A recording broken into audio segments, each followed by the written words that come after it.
सुबह सुबह का वक्त था जब पूरे शहर के सबसे व्यस्त और भीड़ भाड़ वाले चौराहे पर अचानक गोलियों की तड़तड़ाहट गूंज उठी। लोग अपनी जान बचाने के लिए इधर उधर भागने लगे। दुकानदारों के ठेले पलट गए और चारों तरफ चीख पुकार मच गई। किसी को भी समझ नहीं आ रहा था कि आखिर ये अचानक क्या बवाल हो गया। शहर के इस मुख्य चौराहे पर सरेआम दो गुंडे एक गरीब सब्जी वाले पर लाठियां बरसा रहे थे। और सबसे हैरान करने वाली बात तो ये थी कि वहां खड़ी पुलिस तमाशा देख रही थी। आम लोग सहमे हुए थे क्योंकि शहर का कानून अब खाकी वर्दी वालों की जेब में बंद हो चुका था। हर कोई अपनी गर्दन झुकाए चुपचाप निकल जाना चाहता था ताकि अगली लाठी उसकी पीठ पर न टूटे। उसी हड़कंप और अफरा तफरी के बीच एक बहुत ही साधारण सी सूती साड़ी पहने हुए एक लड़की उस भीड़ को चीरती हुई आगे बढ़ी। उसके चेहरे पर ना तो कोई डर था, ना ही कोई हिचकिचाहट थी। उसने सीधे जाकर एक गुंडे का हाथ हवा में ही दबोच लिया जो उस गरीब बुजुर्ग को दोबारा लाठी भांजने वाला था। वो गुंडा पूरी ताकत लगाने के बाद भी अपना हाथ नहीं छुड़ा पाया। पुलिस वाले जो अब तक दूर खड़े होकर तमाकू रगड़ रहे थे और मुस्कुरा रहे थे, उन्हें लगा कि कोई पागल लड़की है, अपनी जान गंवाने आ गई है। हवलदार ने अपना रौब झाड़ते हुए चिल्लाकर कहा, ए लड़की, पीछे हट, पुलिस के काम में अपनी टांग मत अड़ा, वरना हवालात की हवा खानी पड़ेगी। उस लड़की ने बेहद शांति से मुस्कुराते हुए अपनी जेब से एक छोटा सा आईडी कार्ड निकाला और हवलदार की आंखों के ठीक सामने रख दिया। उस कार्ड में बड़े अक्षरों में लिखा था, आईपीएस अनन्या वर्मा, पुलिस अधीक्षक। ये नाम देखते ही हवलदार के पसीने छूट गए। लाठी थामे गुंडों का सारा रौब एक पल में चकनाचूर हो गया। पूरे बाजार में गहरा सन्नाटा छा गया। जो पुलिस वाले अब तक हफ्ता वसूली के पैसों की गिनती कर रहे थे, उनके हाथों से नोटों की गड्डियां नीचे गिर गई। अनन्या ने कड़क लहजे में कहा कि जब रक्षक ही भक्षक बन जाए तो पूरे सिस्टम को झाड़ू मारकर साफ करना पड़ता है। लेकिन खेल यहीं खत्म नहीं हुआ, क्योंकि उन पुलिस वालों की घबराई आंखों में जो डर था, उसके पीछे एक बहुत बड़ा और खौफनाक राज छुपा था। बाजार की उस सनसनीखेज घटना के बाद जब अनन्या कोतवाली पुलिस थाने पहुंची, तो वहां का माहौल किसी शमशान जैसा बिल्कुल ठंडा हो चुका था। अनन्या ने सीधे अपने केबिन का रुख किया और वहां तैनात इंस्पेक्टर शुक्ला को तलब किया। शुक्ला जी इस इलाके के पुराने खिलाड़ी थे, जिन्हें अच्छे से पता था कि खाकी वर्दी का रौब कैसे मेंटेन करना है। उन्होंने चेहरे पर एक नकली मुस्कान बनाकर केबिन में एंट्री ली और बोले, मैडम जी, आपका इस शहर में स्वागत है। छोटे शहर में थोड़ी बहुत नोकझोंक तो रोज की बात है। आप खामखा परेशान हो गईं। अनन्या ने उनकी तरफ देखा तक नहीं, वो बस अपनी मेज पर रखी फाइलों को पलट रही थी। बाहर बाजार का वही गरीब बूढ़ा सब्जी वाला, जिसका नाम माधव था, अपनी फटी हुई कमीज समेटते हुए डर के मारे कांप रहा था। उसके साथ उसकी 12 साल की बेटी भी खड़ी थी, जिसकी आंखों में पुलिसिया रौब का खौफ साफ साफ दिखाई दे रहा था। माधव बार बार हाथ जोड़कर सिपाहियों से मिन्नतें कर रहा था कि हुजूर, मेरा ठेला छोड़ दो, शाम को बच्चों को रोटी खिलानी है। थाने के बाकी पुलिस वाले माधव को घूर रहे थे, जैसे उसने बहुत बड़ा अपराध कर दिया हो।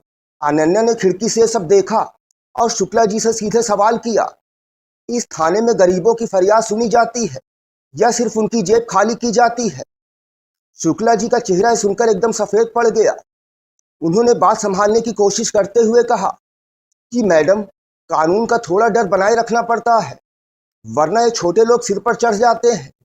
अनन्या ने अपनी कलम उठाई और बिना वक्त गंवाए उन दोनों हवलदारों को सस्पेंड करने का आदेश लिख दिया, जिन्होंने बाजार में तमाशा खड़ा किया था। थाने के बाकी स्टाफ में यह खबर फैलते ही हड़कंप मच गया। सबको समझ आ गया कि नई मैडम कोई मामूली अफसर नहीं है। लेकिन शुक्ला जी की आंखों में एक अजीब सी चमक थी, जो ये बता रही थी कि असली जंग तो अभी शुरू ही हुई है। जैसे ही दो हवलदारों के सस्पेंशन की खबर बाहर रसूखदारों के गलियारों में पहुंची, वैसे ही अनन्या के मोबाइल पर फोन की घंटियां बजने लगी। शाम को जब वो अपने सरकारी आवास पर पहुंची, तो माहौल में एक अलग ही किस्म का तनाव था। उनके पिता, जो एक रिटायर्ड सरकारी शिक्षक थे, लिविंग रूम में काफी परेशान होकर टहल रहे थे। जैसे ही अनन्या अंदर आई, उन्होंने गहरी सांस ली और बोले, बेटा, इस नौकरी में आए अभी तुम्हें जुम्मा जुम्मा 4 ही दिन हुए हैं और तुमने पूरे शहर के बड़े लोगों से दुश्मनी मोल ले ली है। समाज में रहना है तो थोड़ा झुक कर चलना पड़ेगा। ये पुलिस की नौकरी है, कोई समाज सेवा का मंच नहीं। अनन्या ने अपने पिता के कंधे पर हाथ रखा और बड़े प्यार से समझाया, बाबूजी, अगर मैं झुक गई तो उन गरीबों का क्या होगा जो हमारे भरोसे जीते हैं। लेकिन उनके पिताजी की चिंता बेवजह नहीं थी। पड़ोस के लोग और रिश्तेदार भी अब दबी जुबान में बात करने लगे थे कि लड़की अफसर क्या बन गई, पूरे शहर को सुधारने का ठेका ले लिया है। उधर दूसरी तरफ बाजार में माधव के घर के बाहर कुछ अनजान लोग मोटरसाइकिल से चक्कर काट रहे थे। माधव की पत्नी ने डर के मारे अपने दोनों बच्चों को कमरे में बंद कर दिया। उन गुंडों ने धमकी दी थी कि अगर पुलिस वालों के सामने ज्यादा जुबान चलाई तो तुम्हारा पूरा ठेला फूंक देंगे और शहर में रहना मुश्किल कर देंगे। माधव को समझ में नहीं आ रहा था कि वो नई मैडम का साथ दे या अपने परिवार की सलामती के लिए चुपचाप बैठ जाए। गुंडों का दबाव और पुलिसिया तंत्र का खौफ उस गरीब के आशियाने पर भारी पड़ रहा था। अनन्या को भी इस बात का एहसास था कि जब कोई सिस्टम के खिलाफ खड़ा होता है तो सबसे पहले उसके अपनों पर ही वार किया जाता है। रात के 12 बज चुके थे, लेकिन अनन्या की आंखों से नींद गायब थी, क्योंकि उसे पता था कि सुबह होते ही कोई नया बाउंडर उसका रास्ता रोकने के लिए तैयार खड़ा होगा। अगली सुबह जब अनन्या अपने दफ्तर पहुंची तो उसकी मेज पर एक सीलबंद लिफाफा रखा हुआ था। उस लिफाफे को खोलते ही उसके पैरों तले जमीन खिसक गई।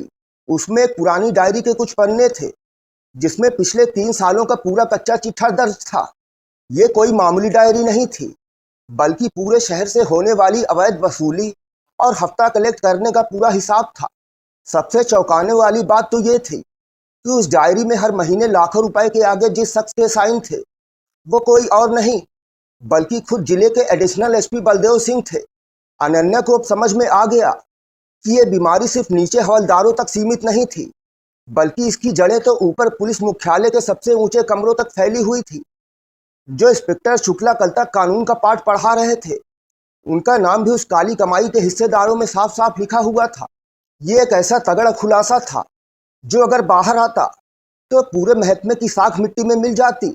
अनन्या के सामने अब एक बहुत बड़ी मुसीबत खड़ी हो चुकी थी, क्योंकि उसके अपने ही सीनियर अधिकारी इस पूरे काले धंधे के सरगना थे। अगर वो आगे बढ़ती तो उसका ट्रांसफर होना या सस्पेंड होना बिल्कुल तय था। तभी अचानक उसके केबिन का दरवाजा खुला और खुद एडिशनल एसपी साहब अंदर दाखिल हुए। उनके चेहरे पर एक बनावटी मुस्कान थी और उन्होंने आते ही बड़े दोस्ताना लहजे में कहा, वर्मा जी, आप अभी नई हैं, इस सिस्टम की गहराई को नहीं समझती। इन फाइलों को बंद कीजिए और शहर की शांति व्यवस्था पर ध्यान दीजिए। फालतू के चक्कर में पड़ेंगी तो कैरियर शुरू होने से पहले ही खत्म हो जाएगा। ये एक सीधी धमकी थी जो अनन्या को चुप कराने के लिए दी गई थी। अनन्या ने उस डायरी को अपनी दराज में रखा और उनकी आंखों में आंखें डालकर देखा। उसे एहसास हो गया था कि अब लड़ाई सिर्फ हफ्ता वसूली तक नहीं, बल्कि अपने वजूद और ईमानदारी को बचाने की बन चुकी है। धमकी मिलने के बाद अनन्या ने एक ऐसा अजीबोगरीब फैसला लिया जिसकी उम्मीद पूरे पुलिस महकमे में किसी को भी नहीं थी। उसने विभागीय जांच का पारंपरिक रास्ता छोड़ने का मन बना लिया, क्योंकि उसे पता था वहां सबूतों को दबा दिया जाएगा। उसने तय किया कि वो खुद एक आम नागरिक बनकर इस पूरे रैकेट को रंगे हाथों पकड़ेगी। उसने अपने सबसे भरोसेमंद और ईमानदार सिपाही राहुल को बुलाया और एक गुप्त मिशन तैयार किया। ये तय हुआ कि अगले शनिवार की रात, जब शहर के किनारे वाले हाईवे पर ट्रकों से ज्यादा अवैध वसूली होती है, वहां एक जाल बिछाया जाएगा। अनन्या ने पुलिस की वर्दी उतारी और एक साधारण महिला का भेष बना लिया जो अपने पति के साथ ट्रक से सामान लेकर जा रही हो। लेकिन इस खेल में एक बहुत ही अप्रत्याशित मोड़ तब आया जब शनिवार की शाम को थाने में एक नए शख्स की एंट्री हुई। वो शख्स कोई और नहीं बल्कि राज्य के गृह मंत्रालय का एक विजिलेंस ऑफिसर था जिसका नाम राघवेंद्र सिंह था। राघवेंद्र बेहद कड़क और ईमानदार अफसर माने जाते थे, लेकिन उनका अचानक इस छोटे शहर में आना हर किसी के लिए एक पहेली बन गया था। शुक्ला जी और एडिशनल एसपी साहब के चेहरे की हवाइयां उड़ चुकी थी, क्योंकि उन्हें लग रहा था कि राघवेंद्र को उनके काले कारनामों की भनक लग चुकी है। राघवेंद्र सीधा अनन्या की केबिन में गए और बोले, मुझे ऊपर से आदेश मिला है कि इस शहर में हफ्ता नेटवर्क को पूरी तरह ध्वस्त किया जाए। अनन्या को एक पल के लिए राहत मिली, लेकिन उसे शक भी था कि कहीं ये कोई नया जाल तो नहीं जो उसे रोकने के लिए बुना जा रहा है। फिर भी अनन्या ने अपने कदम पीछे नहीं खींचे और उस रात के गुप्त ऑपरेशन के लिए पूरी तरह तैयार हो गई। हाईवे पर अंधेरा घिर चुका था और दूर से आते ट्रकों की हेडलाइट की रोशनी में कुछ खाकी वर्दी वाले साफ दिखाई दे रहे थे। हाईवे पर सन्नाटा था और रात के करीब 2 बज रहे थे। अनन्या एक ट्रक के केबिन में बैठी सब कुछ अपनी आंखों से देख रही थी। आगे 2 हवलदार आने जाने वाले ट्रकों को रोककर खुलेआम 500-500 के नोट वसूल रहे थे। तभी वहां एक काली गाड़ी आकर रुकी। अनन्या को लगा कि शायद बलदेव सिंह या कोई बड़ा नेता उस पैसे में हिस्सा लेने आया है। गाड़ी का दरवाजा खुला और जो शख्स बाहर निकला उसे देखकर अनन्या के होश उड़ गए। वो कोई गुंडा या भ्रष्ट नेता नहीं था, बल्कि वही विजिलेंस ऑफिसर राघवेंद्र सिंह थे, जो कुछ घंटे पहले थाने में ईमानदारी का भाषण दे रहे थे। राघवेंद्र ने आते ही उन हवलदारों से पैसे का थैला छीन लिया और बड़े गुस्से में बोले कि आज का कलेक्शन इतना कम क्यों है? ऊपर तक हिस्सा पहुंचाना पड़ता है। अगर काम नहीं कर सकते तो वर्दी उतार कर घर बैठ जाओ। ये एक ऐसा भयानक और चौंकाने वाला मोड़ था जिसकी कल्पना अनन्या ने सपने में भी नहीं की थी। जो इंसान इस पूरे सिस्टम को साफ करने का नाटक कर रहा था, वही दरअसल इस पूरे हफ्ता साम्राज्य का सबसे बड़ा मगरमच्छ निकला। अनन्या को समझ में आ गया कि उसके खिलाफ एक बहुत बड़ा चक्रव्यूह रचा गया था। राघवेंद्र सिंह को खास तौर पर इसलिए भेजा गया था ताकि वो अनन्या की हर चाल पर नजर रख सके और सबूतों को पूरी तरह मिटा सके। ट्रक के अंदर बैठी अनन्या का दिल तेजी से धड़क रहा था। राहुल ने चुपके से इस पूरी घटना का वीडियो अपने मोबाइल कैमरे में रिकॉर्ड कर लिया था, लेकिन तभी अचानक राहुल के हाथ से एक छोटा सा लोहे का टूल नीचे गिर गया, जिसकी आवाज उस सन्नाटे में दूर तक गूंज गई। राघवेंद्र के साथ आए हथियारबंद गुंडों ने तुरंत अपने हथियार तान दिए और ट्रक की तरफ बढ़ने लगे। अनन्या समझ चुकी थी कि अब पीछे हटने का कोई रास्ता नहीं बचा है। या तो आज वो पूरे तंत्र को बेनकाब कर देगी या खुद हमेशा के लिए खामोश हो जाएगी। जैसे ही गुंडे ट्रक की तरफ आगे बढ़े, अनन्या ने बिना एक पल गंवाए ट्रक का दरवाजा खोला और सीधा नीचे कूद गई। उसकी आंखों में गुस्सा और चेहरे पर गजब का आत्मविश्वास था। उसने कड़कती आवाज में चिल्लाकर कहा कि कोई अपनी जगह से नहीं हिलेगा। पुलिस ने तुम सबको चारों तरफ से घेर लिया है। राघवेंद्र ने जब अपनी ही जूनियर अफसर को इस भेष में देखा तो वो हक्का बक्का रह गए, लेकिन जल्द ही उन्होंने खुद को संभाला और जोर से हंसते हुए बोले, वर्मा जी, आप बहुत बहादुर हैं, लेकिन बहुत बेवकूफ भी हैं। आपको क्या लगता है इस जंगल में आपकी मदद करने कोई आएगा? पूरी फोर्स मेरे इशारे पर चलती है। उसी वक्त अनन्या के फोन का लाउड स्पीकर ऑन हुआ और उसमें से शहर के कमिश्नर की आवाज गूंजी, जो अनन्या की लाइव लोकेशन और बातचीत को सीधा हेडक्वार्टर से सुन रहे थे। अनन्या ने जाल सिर्फ हाईवे पर नहीं बुना था, बल्कि उसने पहले से ही कमिश्नर को पूरी हकीकत से रूबरू करा दिया था। ये सुनते ही राघवेंद्र के चेहरे का रंग उड़ गया। उधर शहर के बाजार में, जहां माधव का परिवार डरा सहमा बैठा था, वहां भी पुलिस की 2 गाड़ियां उसकी सुरक्षा के लिए पहुंच चुकी थी। समाज का वो डर जो अब तक गरीबों को दबा रहा था, धीरे धीरे गुस्से में बदलने लगा था। बाजार के और दुकानदार भी लाठियां लेकर माधव के घर के बाहर जमा हो गए ताकि वो अपने हक के लिए खड़े हो सके। हाईवे पर माहौल बेहद तनावपूर्ण हो चुका था। राघवेंद्र के गुंडे अपने हथियार फेंकने लगे क्योंकि दूर से पुलिस के सायरन की आवाजें तेजी से करीब आ रही थी। अनन्या ने राघवेंद्र के बिल्कुल करीब जाकर कहा कि कानून की लाठी जब चलती है तो बड़े से बड़े ओहदे का घमंड मिट्टी में मिल जाता है। अब वक्त आ चुका था जब इस पूरे शहर को उस दीमक से आजाद कराना था जो सालों से इसकी जड़ों को खोखला कर रही थी। कुछ ही मिनटों में कमिश्नर की स्पेशल टीम ने हाईवे पर पहुंचकर राघवेंद्र सिंह, इंस्पेक्टर शुक्ला और उन तमाम गुंडों को चारों तरफ से दबोच लिया। राघवेंद्र, जो खुद को कानून से ऊपर समझ रहे थे, उनके हाथ में जब लोहे की हथकड़ियां पहनाई गईं तो उनका सारा रसूख हवा हो गया। अगले दिन पूरे शहर के अखबारों में हेडलाइन छपी थी, आईपीएस अनन्या वर्मा ने पुलिस महकमे के सबसे बड़े रैकेट का पर्दाफाश किया। एडिशनल एसपी और बलदेव सिंह को उनके पद से बर्खास्त करके जेल की सलाखों के पीछे भेज दिया गया। अदालत ने बहुत ही त्वरित कार्रवाई करते हुए सभी दोषियों को सख्त सजा सुनाई। इस पूरी घटना ने समाज को एक बहुत बड़ा और मजबूत संदेश दिया कि अगर एक आम इंसान भी सच के साथ खड़ा हो जाए तो कोई भी भ्रष्ट तंत्र उसे झुका नहीं सकता। भ्रष्टाचार के खिलाफ इस जंग में सबसे बड़ी जीत उस गरीब बूढ़े माधव की हुई। कुछ हफ्तों बाद जब शहर का माहौल पूरी तरह शांत और सुरक्षित हो गया, तो अनन्या एक बार फिर उसी पुराने बाजार से गुजरी। इस बार वो अपनी सरकारी वर्दी में थी।